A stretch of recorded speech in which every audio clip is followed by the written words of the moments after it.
You know, when it comes to leading any big change in a business, there's this one invisible force that's powerful enough to make or break the entire thing. And that force, it's culture.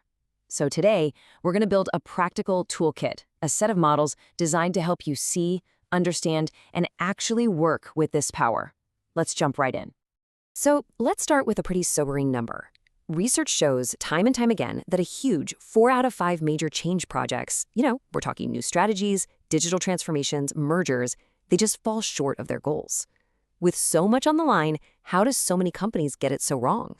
Well, the answer, more often than you think, is this right here: culture.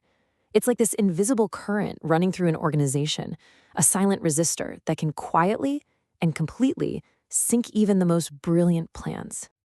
So what exactly is this invisible force? I mean, before we can even think about managing it, we've got to define it. So in this first part, we're going to pull back the curtain and get a really clear picture of what we're dealing with.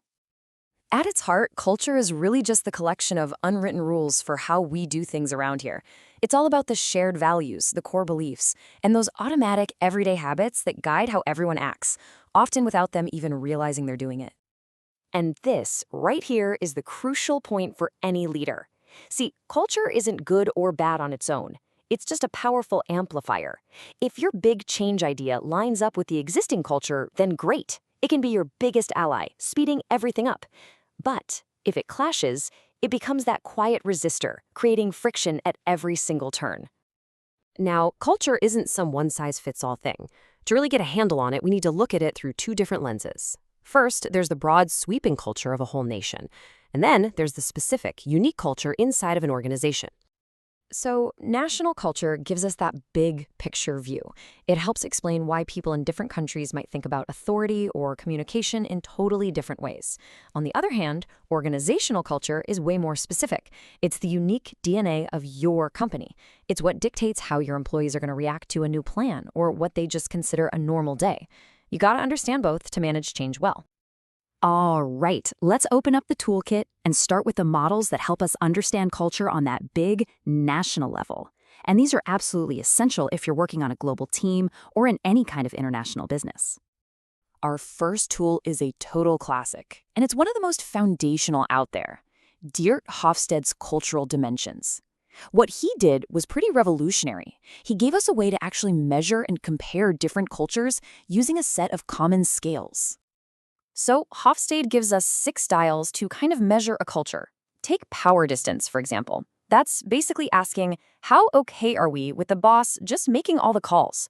Or individualism versus collectivism. That's all about whether we value personal wins or the success of the group more. These dimensions give us a common language to talk about differences that are usually just unspoken. So why does any of this matter? Well, because these dimensions have a direct impact on what works when you're trying to manage people. A leadership style that's super effective in a low-power distance, individualistic place like the US could totally bomb in a high-power distance, collectivist culture somewhere in Asia. Hofstede basically gives you a map to help you navigate all those differences.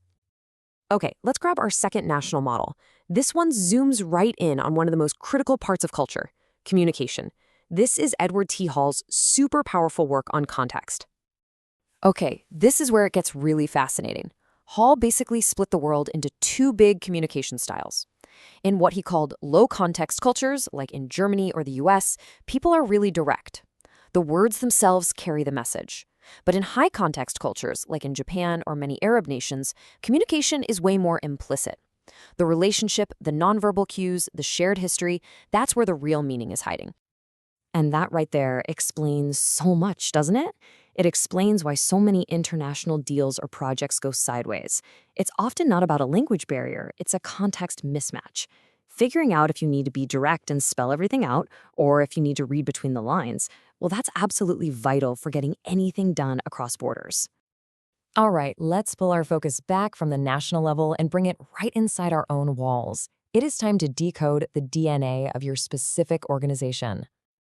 Edgar Schein gave us this fantastic model for doing just that, and he said to view culture in 3 levels. The easiest way to think about it is like an iceberg. On the surface, you've got the artifacts, all the stuff you can see and touch, like the office layout or the dress code.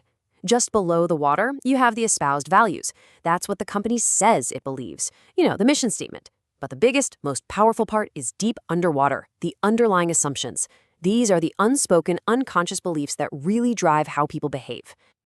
And that is why Sheen's model is so incredibly useful. It helps you pinpoint the gap between the values written on the posters and the actual reality of what happens in the hallways. Real, lasting change only happens when you get down to those deep underlying assumptions, not when you just rearrange the stuff on the surface. Let's add one more organizational tool to our kit. This one from Cameron and Quinn is just perfect for mapping out what kind of culture you have right now and what kind you're trying to build for the future. So the competing values framework maps cultures on two simple axes. One goes from flexible to controlling, and the other goes from internally focused to externally focused. This creates four distinct types of culture. You've got the collaborative clan, the creative adhocracy, the competitive market, and the controlling hierarchy. Now, most companies are a mix, but usually one of these types is the most dominant. The real magic of this tool is using it as a roadmap. You can literally plot where your culture is today, let's say you're a controlling hierarchy, and then map out the path to where you want to be, like maybe a more innovative adhocracy. It turns a fuzzy goal into a real tangible plan. So we've toured the national models, we've decoded some organizational DNA. What's the big takeaway here? How do we actually put this new toolkit to good use? Look, the most important thing to remember is that these models aren't just some dusty academic theories. They're practical lenses. They're tools that help you see the invisible forces playing out in your organization, diagnose the real reasons for resistance, and ultimately lead change with a much, much higher chance of actually succeeding.